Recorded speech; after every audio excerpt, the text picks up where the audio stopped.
We're diving into what honestly feels like a financial magic trick, but I promise you it's pure math.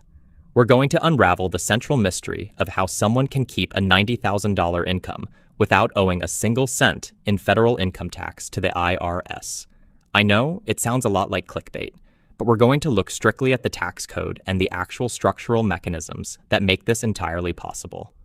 So let me just throw this question right out there to you. Can you actually earn $90,000 and legally owe absolutely nothing to the federal government in income tax? It kind of challenges all our basic assumptions about how this stuff works, right? I mean, most of us just assume that if money hits our bank account, the IRS automatically takes a slice. It sounds like a total scam or maybe some shadowy offshore loophole, but it's actually a verifiable mathematical reality built right into the system. The answer is a resounding, emphatic zero. Literally $0. Okay, let's dive into this and set up the rules of the game. We're going to look at exactly how the tax code functions, not as a weapon against your paycheck, but as a rule book. And when you really understand the rules, that massive liability can be filtered down to nothing. Now, before we get to the numbers, we absolutely have to draw a hard line here. We are not talking about tax evasion. Evasion is completely illegal under Internal Revenue Code, Section 7201. It involves lying, concealing income, or faking expenses. You literally go to prison for that. What we're exploring today is tax avoidance. This is the statutory lawful minimization of your tax obligations through exclusions, deductions, and credits that Congress explicitly wrote into law. So we are playing strictly by the book. Now, what's really interesting to think about is the effective tax rate formula. Your effective tax rate is just your total federal income tax liability divided by your total gross income. So to hit a 0% effective rate, you don't necessarily have to earn less money. It's all about minimizing your taxable gross income, not your total cash inflow. You can legally receive $90,000 in cash during a calendar year while generating $0 in taxable gross income. It all comes down to how the money is classified. Section 1. Types of income matter because, well, not all money is treated equally. Think of this as your toolkit. The federal tax code doesn't just view a dollar simply as a dollar. How you source your cash is absolutely crucial. Standard W-2 wages, for example, get hit with ordinary progressive tax rates that range anywhere from 10% to 37%. But long-term capital gains? Those enjoy preferential rates, which actually includes a statutory 0% bracket if your total income is low enough. And then you've got qualified Roth IRA withdrawals. Those are completely tax-free, just a permanent 0%.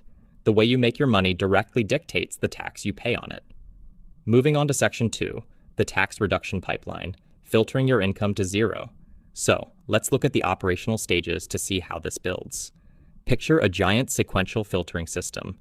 You pour $90,000 in at the top, and we filter it step by step down to exactly zero. Here are the 4 stages. First, you take your gross income and apply above-the-line deductions, things like 401k or HSA contributions, to get your adjusted gross income, or AGI. Second, you drop that AGI down to taxable income using the standard deduction. Third, you apply the tax brackets to find your tentative tax. And finally, stage 4, you apply tax credits dollar for dollar against that tentative tax until your final liability hits zero. It's a step-by-step filtering process, not just one giant math problem. Let's look at Section 3, real paths to zero. Scenario 1, the W-2 family.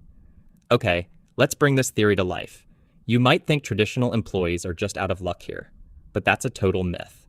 Here's exactly how a married W-2 family with 2 children gets their $90,000 sliced up. First, they defer $20,550 into pre-tax accounts like a family HSA and a 401k. That immediately filters their income down. Next, they apply the married filing jointly standard deduction of $31,500. This leaves them with a tentative taxable income of $37,950. Now the tax on that is just over $4,000.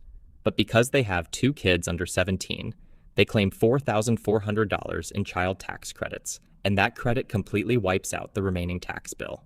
Boom, $0 owed. Section 4, real paths to zero. Scenario 2, the S-Corp owner. Now, let's shift gears to the entrepreneurial side of things. Business owners have a totally different set of levers to pull.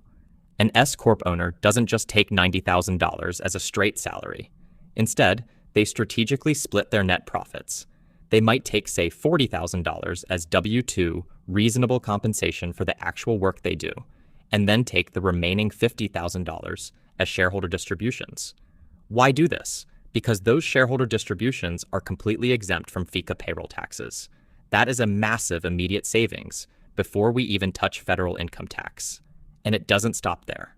The S Corp owner can then stack business-specific deductions. They can use corporate 401k deferrals, they write off their self-employed health insurance premiums, and they take advantage of the Section 199, a qualified business income deduction, which legally slashes 20% off their eligible business income.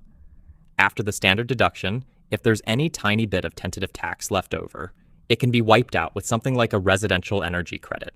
Once again, the final bill? Zero. Section 5. Real paths to zero. Scenario 3. The real estate shield. Let's check out a third path. Real estate is arguably the ultimate statutory shield for investors who want passive income without the heavy tax burden. Think about it. If you bring in $90,000 in gross rental cash flow, you get to immediately offset that with standard operating expenses. We're talking mortgage interest, property taxes, repairs, and property management fees. Let's say those total $45,000. You still have $45,000 of pure cash in your pocket. But remember, the IRS doesn't tax cash in your pocket, they tax net income. And real estate has a secret weapon to wipe out that remaining $45,000. And this is where magic really happens. That secret weapon is non-cash statutory depreciation. Basically, using a 27.5-year straight line formula, you get to deduct the cost basis of the building itself over time. It's a non-cash expense, meaning you didn't actually spend that money this year out of pocket, but you get to deduct it anyway. This creates what we call paper losses that completely shield your remaining cash flow. So you pocket the $45,000 and report zero in taxable net rental income to the IRS, which brings us to Section 6, tax myths and risks, or the catch you need to know. All right, let's get real for a second, because if you've been paying close attention, you know there is always a catch, right? A $0 federal income tax bill does not mean you avoid all taxes completely. You still have unavoidable liabilities. If you earn W-2 wages or self-employment income, you're still on the hook for FICA or SETA payroll taxes. That's Social Security and Medicare, which sit at a hefty 15.3%. Plus, getting your federal income tax to zero does absolutely nothing to shield you from state income taxes, local taxes, or real estate property taxes. You really have to look at your entire tax footprint. Plus, because this is about playing strictly by the book, compliance is absolutely everything. Try to game the system and you will trigger an audit. For instance, the IRS heavily scrutinizes repeated Schedule C losses under their hobby loss rules. If you claim real estate professional status without meticulous hour logs, they will catch you. And if you pay yourself $0 in W-2 wages from an active S Corp just to dodge payroll taxes, you are asking for severe penalties. Rock-solid documentation is your absolute best defense. But if you do things right, the law is completely on your side. In fact, in the landmark case Gregory versus Helvering, the U.S. Supreme Court explicitly stated the legal right of a taxpayer to decrease the amount of what otherwise would be his taxes, or altogether avoid them, by means which the law permits, cannot be doubted. And that perfectly separates fact from fiction. Lawful tax minimization is quite literally your statutory right. So, that leaves us with one final thought. Now that you've seen the actual mechanics of the pipeline, how pre-tax deferrals, smart business deductions, and real estate depreciation can legally filter a $90,000 income all the way down to zero, how will you rethink your own financial pipeline? The rules are laid out right there in the code. It's really just a matter of how you choose to play the game.